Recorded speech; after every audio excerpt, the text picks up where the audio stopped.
시청자 여러분 안녕하십니까? JTB 뉴스입니다. 현대중공업 군산조선소가 결국 문을 닫아 5천여 명의 근로자가 일자리를 잃었습니다.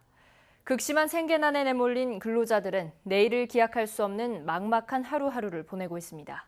첫 소식 김진형 기자입니다. 이른 새벽 좁은 인력사무소는 일감을 찾아 나온 사람들로 북적거립니다.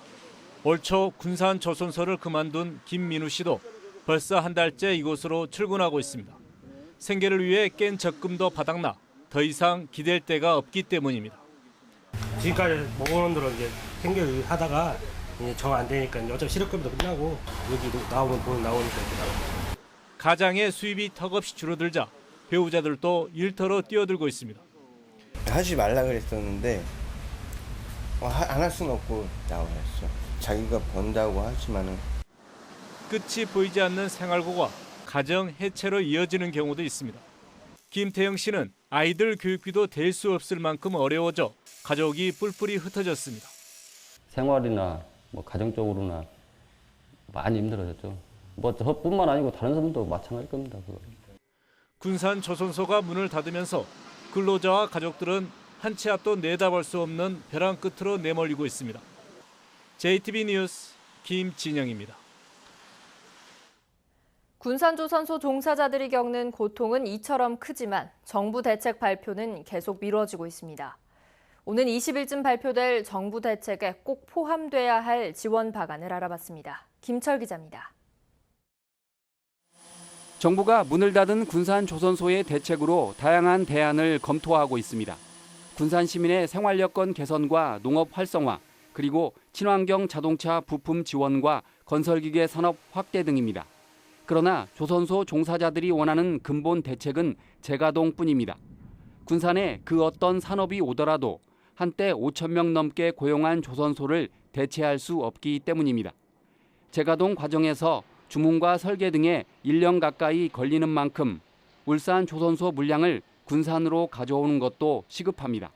신규 물량을 받아서 설계를 하고 준비 단계를 거치면 한 1년의 소요가 필요하기 때문에 그것을 당기기 위해서는 지금 울산에 배정되어서 설계가 진행되고 있는 것을 군산에 미리 좀 배치를 해주고 하청업체의 추가 피해를 막기 위해 해양선박금융공사 신설을 서둘러야 합니다.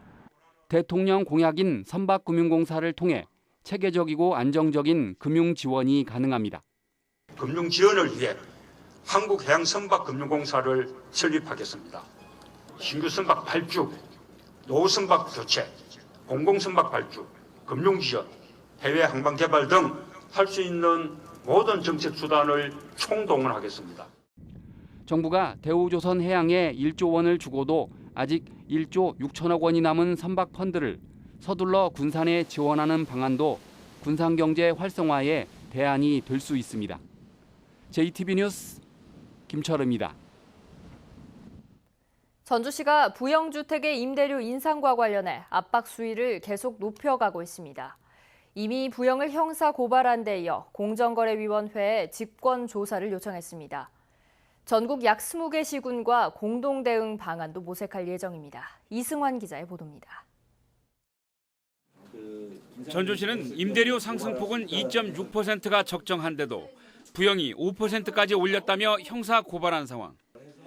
부영 측은 전주시가 임대료 산정 기준을 잘못 적용했다며 강하게 반발하고 있습니다.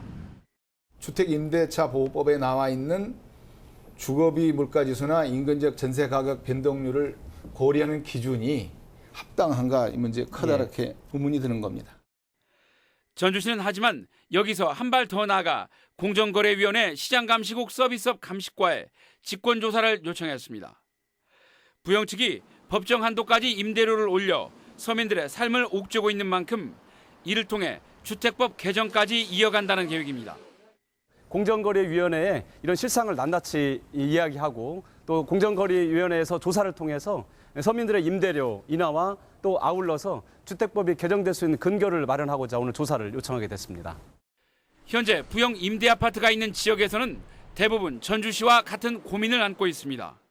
저희도 최근에 5% 인상하겠다고 해가지고 민원이 생겨가지고 지금 사업 주체하고 저희하고 지금 협의하고 있는 중에 있고. 전주시는 전국 20여 개 시군 관계자들과 머리를 맞대고 공동 대응 방안을 논의하기로 했습니다. 전주시와 부영 측의 입장차가 뚜렷한 가운데 임대료 상승폭을 낮추기 위한 전주시의 압박이 전방위로 확산되고 있습니다. JTB 뉴스 이승원입니다.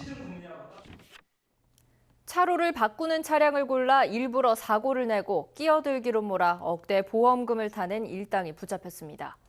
피해를 막기 위해서는 반드시 상대 차량의 블랙박스를 확인하는 게 중요합니다.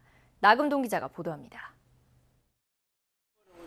81살 김모 씨는 2년 전 황당한 사고를 당했습니다. 차로를 바꾸는 사이 갑자기 뒤에서 달려오던 차량이 들이받았기 때문입니다. 2차선으로 진입하기 위해서 후방을 주시한 다음에 2차선으로 진입을 했습니다. 그런데 조금 하다가 뻥 소리가 나서 보니까 차 사고가 났었어요. 상대 차량 운전자는 22살 A씨. 알고 보니 진로를 변경하는 차량을 골라 고의로 낸 사고였습니다. 자신의 진로를 방해해 끼어들었다고 주장하면 상대 차량의 9할 이상의 과실 비율이 잡히는 점을 악용한 겁니다. A씨 등은 더 많은 보험금을 타내기 위해 2살 된 어린 자녀와 임신한 아내를 사고 차량에 태우기도 했습니다. 일방 통행구역, 그다음에 급정차구역 등을 면밀히 물색한 후 그곳에 잠복해 있다가 그 위반 차량을 고의로 충격하는 수법을 사용했습니다. 모두 20대인 보험 사기단 35명은 지난 2014년부터 3년간 24차례에 걸쳐 보험금 1억 3천만 원을 받아 가로챘습니다. 이런 보험 사기 피해를 막으려면 반드시 상대 차량의 블랙박스를 확인해야 합니다. 일반적으로 사고가 날 때는 상대 차량도 브레이크를 밟는데 고의 사고인 경우 제동 장치를 약하게 사용하거나 아예 사용하지 않기 때문입니다. 고의 사고가 입증되면 할증된 보험료를 환급받을 수 있고 벌점과 과태료도 취소됩니다. 경찰은 사기 혐의로 22살 A씨 등 4명을 구속하고 이들과 함께 보험 사기에 가담한 31명을 불구속 입건했습니다. JTB 뉴스 나금동입니다. 남해논에서 양수기만 골라 훔친 농부가 경찰에 붙잡혔습니다. 주로 물이 가장 필요한 시기에 양수기를 훔쳐갔는데 자기 논에 물을 대기 위해서였습니다. 주혜인 기자의 보도입니다. 이른 새벽 적재함을 가득 채운 화물차 한 대가 칠흑 같은 어둠 속을 내달립니다. 인근 논에서 양수기를 훔친 뒤 또 양수기를 훔치기 위해 다른 논으로 가는 겁니다. 63살 김모 씨는 익산과 충남 논산 일대의 논을 돌며 양수기를 훔쳤습니다. 물을 심어놓고 이제 관찰을 한번 보려고 하니까 물을 대려고 하니까 모다가 없는 거예요. 6월달에 정말 가물고 했는데 물이 엄청 필요할 때 이 시기에 모타가 분실돼가지고. 김 씨는 양수기와 연결된 이 파이프를 톱으로 자른 뒤 양수기를 자신이 타고 온 화물차에 싣고 달아났습니다. 지난 2년간 김 씨가 훔친 양수기는 무려 32대. 지금까지 파악된 피해 농민만 24명에 이릅니다. 벼농사를 짓는 김 씨는 훔친 양수기를 자신의 논에 물을 대는 데 사용했습니다. 경작 면적이 12헥타르나 되는 김 씨는 경찰 조사에서 양수기를 구입할 돈이 아까워 남의 양수기를 훔쳤다고 진술했습니다. 농번기인 6, 7월 달에 집중적으로 양수기를 절취했는데요. 올해는 가뭄이 들어서 6, 7월 달에 총 7대를 절취했는데 농민들의 피해가 더 많은 것으로 지금 파악이 되고 있습니다. 제 논에만 물을 채우려던 한 농민의 이기심이 가뭄으로 타들어간 다른 농민들의 마음까지 짓밟았습니다. JTB 뉴스 주혜인입니다. 남원시가 조선 후기 양반가옥인 몽심제 등 10곳을 남원의 숨은 보석으로 선정하고 홍보에 나섰습니다. 고려와 조선의 건국 설화를 지니고 있는 임실 성수산 자연휴양림이 휴양 힐링타운으로 조성됩니다. 시군 소식 정원익 기자입니다. 중요 민속 자료로 지정된 남원 몽심제입니다. 소슬대문과 소박하면서도 기품 있게 지어진 사랑채는 조선 후기 양반집의 전형적인 건축 양식을 보여줍니다. 남원시가 몽심제와 만복사 석인상, 교룡산성 홍해문 등 10곳을 남원의 숨은 보석 10곳으로 선정하고 사진작가와 도보 여행객들에게 널리 알리기로 했습니다. 우리 시에서는 그러한 감추어진 명소들을 찾아내서 남원의 잠재력으로서 관광 자원화 하자는 데 그 의도가 있는 것입니다. 고려와 조선의 건국 설화를 지니고 있는 임실 성수산 자연휴양림이 휴양 힐링타운으로 조성됩니다. 임실군은 최근 사유지인 성수산 자연휴양림에 대한 매매 계약을 마무리하고 오는 2024년까지 72억 원을 들여 왕의 숲과 산악자전거 체험길 등을 조성할 예정입니다. 무주의 특산품인 반딧불 대학 찰옥수수가 본격 출하를 시작했습니다. 반딧불 대학 찰옥수수는 무죽은 무풍면과 설천면 등 해발 400m 이상 고랭지에서 재배돼 껍질이 얇고 식감이 좋은 게 특징이며 각 읍면사무소나 무주군이 운영하는 반딧불 사이버 장터에서 구매할 수 있습니다. 순창 청소년 문화의 집에 보드게임방과 만화 카페방이 문을 열었습니다. 순창구는 청소년 문화의 집을 리모델링해 청소년들이 좋아하는 공간을 조성했다며 청소년들의 눈높이에 맞는 프로그램을 더 확충해 나갈 계획이라고 밝혔습니다. JTB 뉴스 정원익입니다. 군산 전북대병원의 경제성이 떨어진다는 이유로 사업 추진이 어렵다는 부정적인 연구 용역 재조사 결과가 나와 군산 시민들의 반발이 커지고 있습니다. 전북도의회 최인정 의원은 지난 4월 발주된 타당성 재조사 용역 결과 타당성이 없는 걸로 나왔다며 이는 전북대병원이 군산에 병원을 건립할 뜻이 없는 것이라고 반발했습니다. 최인정 의원은 지난해 병원 부지까지 발표한 전북대병원이 1년 만에 사업을 포기할 경우 군산 시민을 우롱하는 거나 다름없다며 전북대병원의 약속 이행을 촉구했습니다. 국회 김광수 의원은 논란이 되고 있는 용혈성 요독 증후군, 이른바 햄버거병에 대해 식약처가 손을 놓고 있다고 비난했습니다. 김 의원은 피해 아동 보호자가 2차례나 점검을 요청했지만 식약처는 적합 의견으로 종결했으며 검찰에 고소가 접수되자 뒤늦게 조리 과정에 대한 관리 강화 공문을 보내는 데 그쳐 책임을 망각하고 있다고 지적했습니다. 김 의원은 3년여를 끌어오다 피해가 커졌던 가습기 살균제 사태를 교훈 삼아서 식약처가 즉시 식품안전기본법에 규정된 검사 명령과 추적 조사에 나서야 한다고 강조했습니다. 지정 폐기물이 불법 매립된 익산시 낭산면의 한 폐석산에서 침출수가 인근 논으로 유출됐습니다.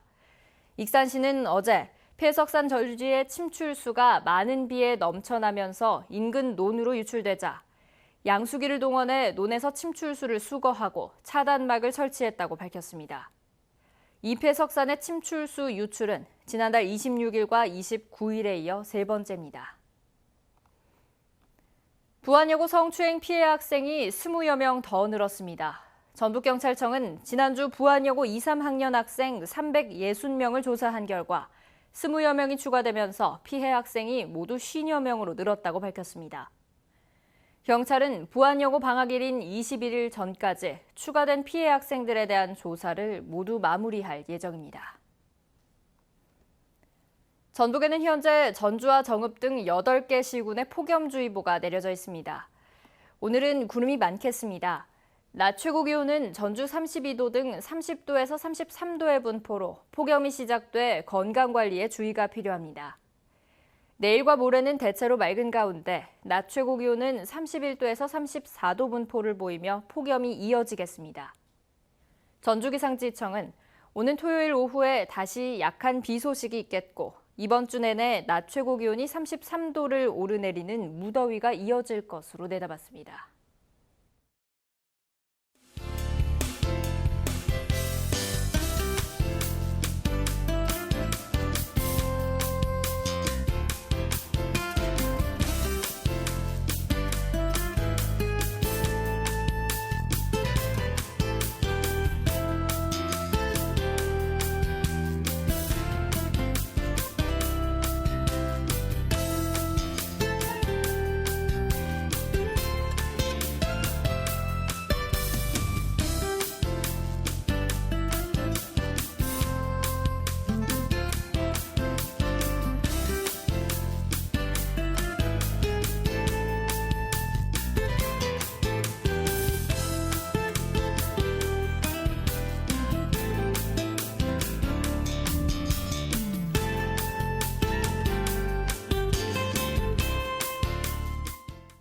JTB 뉴스를 마칩니다. 함께해 주신 여러분 고맙습니다.